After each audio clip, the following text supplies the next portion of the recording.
દુખાવા પર દવા નહીં, કુદરતી ઉપાય અજમાવો. કુદરતી પેઇન કિલર, દુખાવાની દવા. મેથી, જીરું, વરિયાળી અને અજમા બધું જ સરખા પ્રમાણમાં લો અને થોડું શેકી લો. આ પાવડરમાંથી દરરોજ અડધી ચમચી સવારે અને સાંજે લઈ શકો છો ગરમ પાણી સાથે. આ મિશ્રણને સતત 21 દિવસ લેવાથી સાયટિકાનો દુખાવો, પગ સુધી ફેલાતો દુખાવો ધીમે ધીમે ઘટશે. ઘૂંટણના દુખાવામાં રાહત મળશે. સોજા ઉતારશે. સાંધાના બધા જ દુખાવા દૂર કરશે. ગળા, ખભા અને પીઠનો દુખાવો સતત રહેતો હોય તે દુખાવાને પણ શાંત કરશે. એ લોકોની આંગળીઓ જકડાઈ જતી હોય, સ્ટીપીનેસ થતી હોય તેમાં પણ ઓછું થશે. શરીરના બધા જ દુખાવો કમરથી લઈને ખભા સુધી બધામાં આરામ આપશે. વાત, પિત્ત અને કફ ત્રણેયને સંતુલિત કરશે.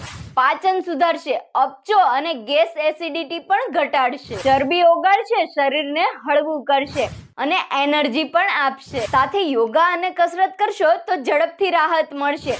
આ આયુર્વેદિક ટિપ્સ બધા સાથે શેર કરો. તમે સવારે શું ખાઓ છો? કમેન્ટ જરૂરથી કરજો. વિડીયોને લાઈક અને ફોલો કરતા જજો.